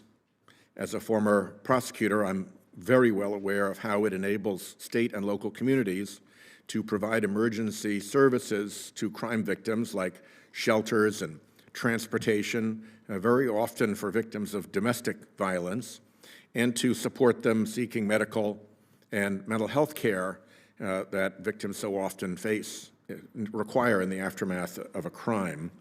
Director Young, the President has proposed a plan for appropriations to help support the fund over the next 5 years. Why are those appropriations so important for us to maintain our support for victims of crime? You know this is incredibly personally important to the President. This budget would deposit about $1.35 billion. We also have a proposal to restore the Crime Victims Fund so that funding for victims can be maintained in a sustainable, predictable manner over the next decade. And we would love to work with you on that proposal to make sure the CVF has the robust funding these victims rely on and need. Thank you. Senator Luhan, followed by Senator Braun. Thank you, Mr. Chairman. Director Young, thank you for being here today and for your leadership. Director Young, the President's budget mentions the pending supplemental request to continue the Affordable Connectivity Program through December of 2024. The budget also promises, quote, the administration will work with the Congress to secure additional funding for this important need in 2025 and beyond. Director Young, yes or no, if Congress allows the Affordable Connectivity Program to lapse, would it abruptly cut connectivity for millions of low-income families, eliminating access to work, to education, and to health care? Yes, millions. Now, I've been proud to work with Senator Thune and other colleagues in the House and the Senate to move towards incorporating the ACP into the Universal Service Fund to ensure its long-term stability and improve program effectiveness. Director Young, will you commit to working with me to secure additional funding for the Affordable Connectivity Program, not just in 2024, but 2025 and beyond? Absolutely, Senator. And we'll work very hard for, you heard us talking about the Ukraine supplemental. The President's also asked for $6 billion for this very critical broadband connectivity program. And we hope Congress will act soon so millions of Americans don't lose access. I appreciate that very much. Now, the mental and behavioral health system in the United States has been pushed to its breaking point. I was just visiting with a few mayors that are in our nation's capital with the League of Cities. They heard from the President just yesterday. Now, over the past 25 years, New Mexico has had the highest alcohol-related and drug-induced death rates in the nation, and the consequences of drug use continue to burden New Mexico communities, and this is something that we've heard day in and day out from our mayors. That's why I'm proud that this budget makes investments not only in individual and families impacted by substance use, but also across different communities that are especially highly at risk to overdose. This includes pregnant and postpartum women and their families, individuals with substance use disorder, like those who experience housing instability or seeking services for addiction to opioids, alcohol, or even polysubstance use disorder. Director Young, why is it important to fund evidence-based and public health-focused harm reduction, prevention, treatment for substance and polysubstance use disorder for all Americans? Senator, there's a reason this is prioritized in the President's budget.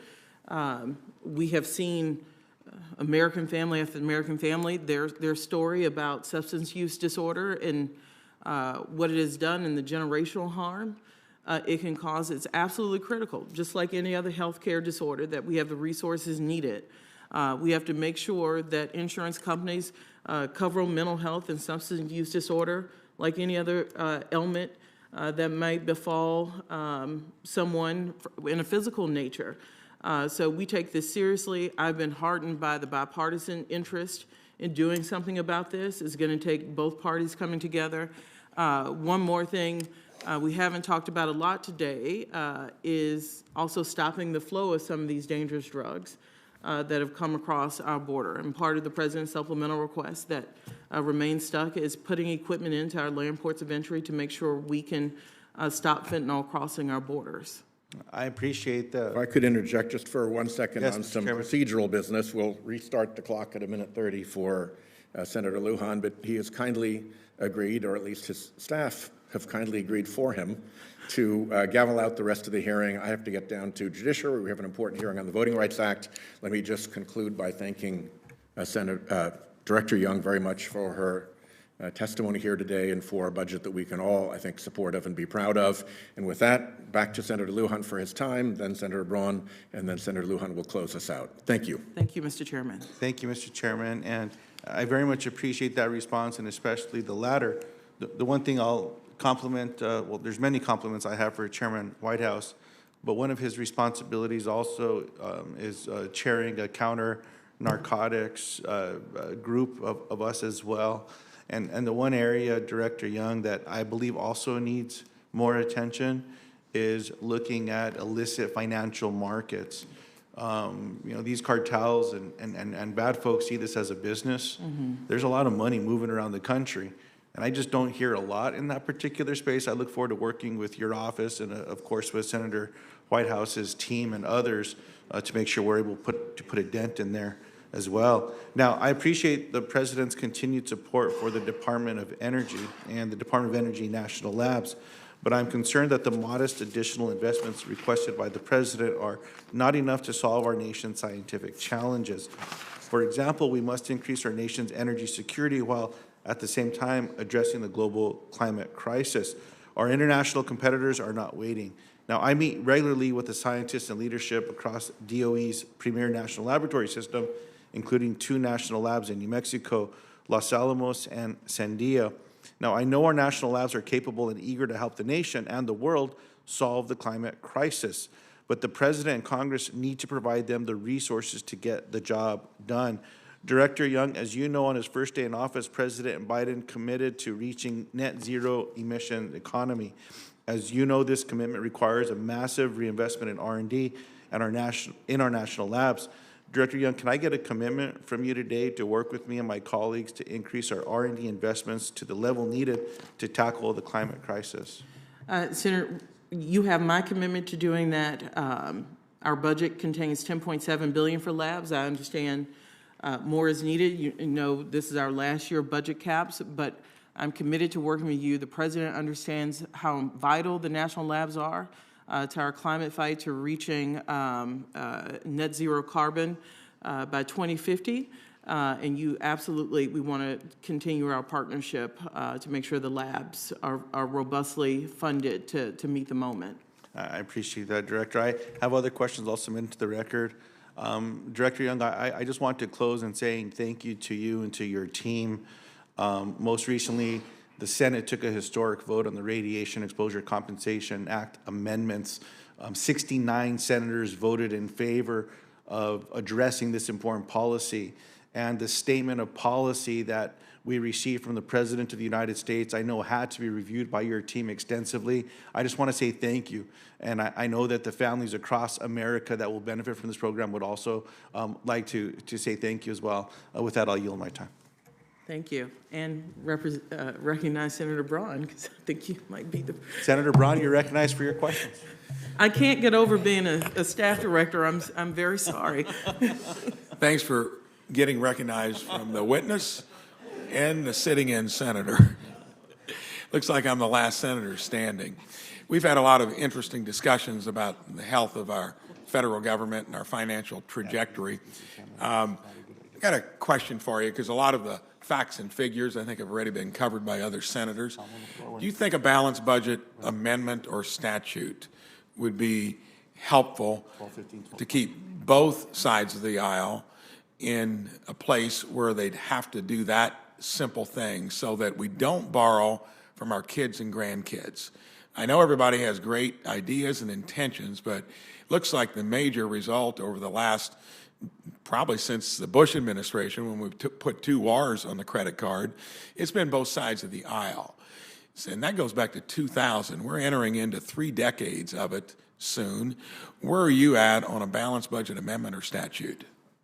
Senator, one, you're always thoughtful about these things. I thank you for the way you approach them. I know we have a lot of disagreements, but I know you are honest about your ideas. My concern about that type of amendment is what it would do to programs like Social Security and Medicare. I do believe it is going to take bipartisan solutions. I know Senator Romney talked about a commission. Look, our concerns are always going to lie in what will dramatic cuts do to the benefits of programs. You know, I think about my 95-year-old grandmother. Okay. If we did that, what happens? What is her source of income, of stability? If we pull back dramatically in that fashion on Social Security and Medicare. That is my concern. What about the crowding out effect of more and more interest year after year, even to do that? And do you think that we'll ever get to a point where, I know in the president's budget, that's assuming that that stuff can get done, that it doesn't tamper with economic growth that I think was set in place back, you know, with some of the stuff done in 2017, which you'd probably disagree with. But isn't there a point where, I think it's called the modern monetary theory, where deficits and cumulative debt just don't make any difference anymore? Do you believe that?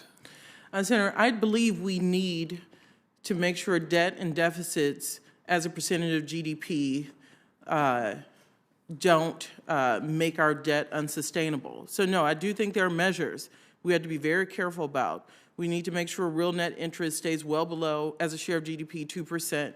Our deficits in the long run are about 4.5% of GDP.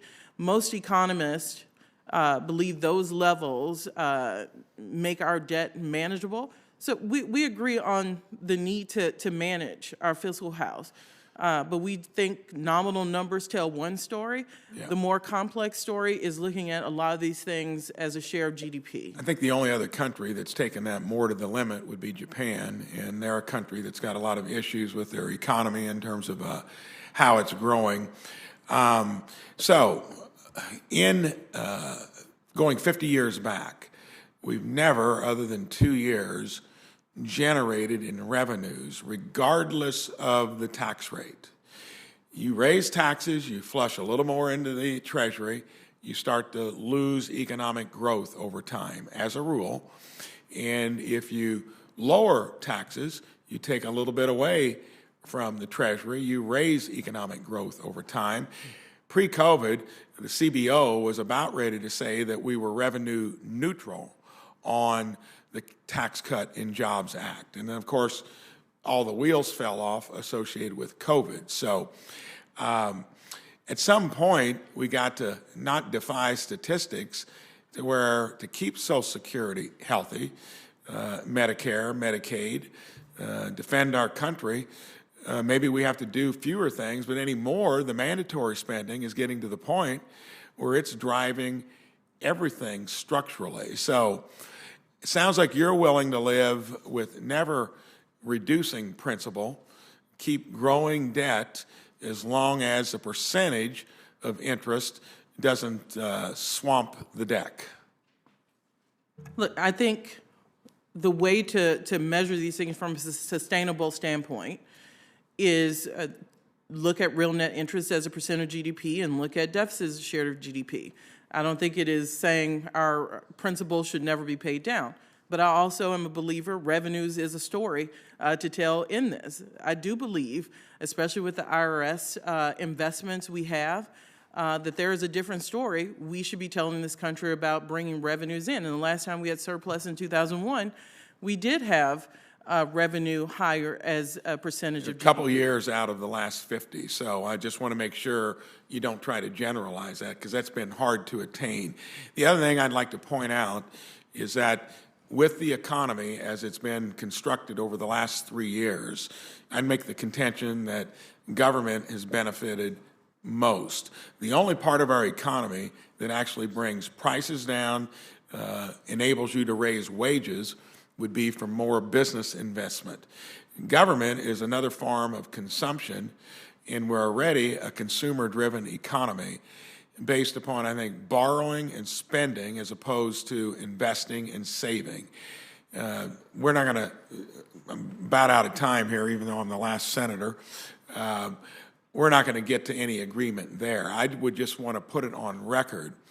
I think we're headed in a direction that we've never been there before in the history of our country. I would cite coming out of World War II, where the last time we had government as a percentage of GDP where it's at now. And we're not in a war.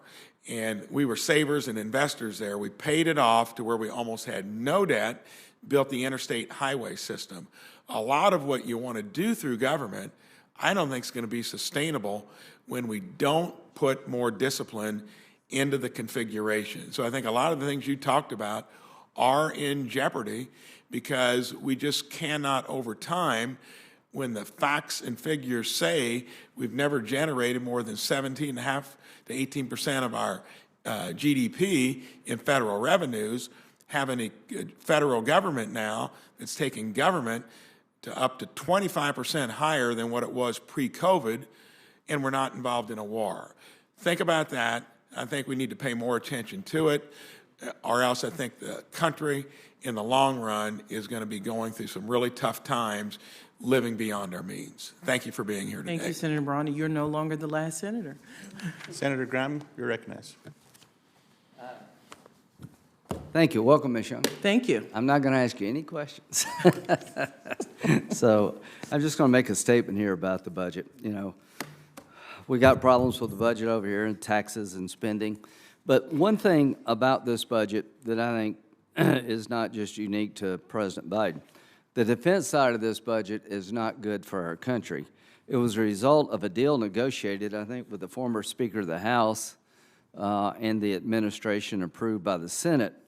And I just want the American people to understand, from my point of view, for whatever it's worth, I've never seen this many threats at once. According to the FBI director, wherever you look, you see blinking red lights. ISIS is coming back in Afghanistan. We've got a land war in Europe. Everybody's running out of ammunition. Russia's outproducing the West. And you've got Israel in a fight for its life. So the needs to arm our allies is the greatest I've ever seen it. Quite frankly, literally we're having to scramble to meet production needs. Hopefully the aid package will get out of the House, but our ability to deter bad actors is completely gone away. There's no way to explain what's going on in the world other than people believe that America is no longer a worthy opponent. After the withdrawal from Afghanistan, it not only has led to the rise of ISIS, which presents a threat to us, a broken border, on and on and on, a combination of, for 9/11, another 9/11 like I haven't seen before. But you see bad actors, 21, the Taliban take back over Afghanistan, 22, Russia attacks Ukraine, 23, Hamas attacks Israel, 24, American soldiers killed in Jordan, of all places, by Iranian proxies. The world is literally on fire. And so our defense budget being presented by the administration would take us to the lowest percentage of GDP spent on defense like forever. In World War II, 37% of GDP was spent on defense because we're in a fight for our lives. The world was being, Hitler in Japan. It was just a horrible time, and that generation rose to the occasion. 14% of GDP on defense during the Korean War. Peak of the Cold War, about 9%, trying to make sure we stood up to the Soviet Union. On September the 10th, 2001, the day before 9/11, we're at 2.9. During the global war on terror, the peak was 4.7 GDP spent on defense. This budget in 2025 will be 3.2%.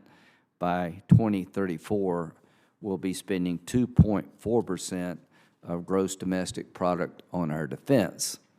That makes 0 sense, given what's going on in the world. Everybody worries about China. Well, you ought to. Our Navy under this budget goes from 298 ships to, I think, 292. The need for a Navy, according to combat China and other threats, would be 450 ships. So we're going backwards. What would it take to get to 450 manned and unmanned ships? 5% above inflation for a decade. We're spending below inflation. We're actually cutting into the bone. So the number one job and goal of the federal government to me is to defend the nation. We're now having a defense budget enacted that would be 2.4% negative growth.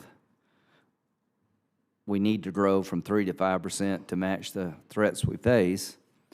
So, Ms. Young, it's not your doing. This was negotiated by other people. But I would say that of all the times I've been here, and I've been here a while, I've never seen both parties lose its edge when it comes to making sure our Defense Department has the resources to deal with increasing threats. This budget agreement has put us on track to have the lowest spending on defense in modern history at a time the world is literally on fire. I will do everything I can to turn this trend around. The supplemental has money not only for Israel, Taiwan, and Ukraine, it has money for our own defense needs. So I'm insistent that we pass that budget. Hopefully we can, that supplemental, hopefully we can find a way to get it out of the House. I keep trying. Non-interest forgivable loan, given $34 trillion in debt may be the key.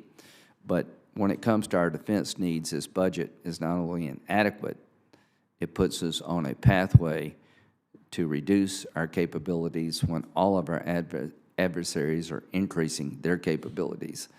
A nightmare in the making. Thank you.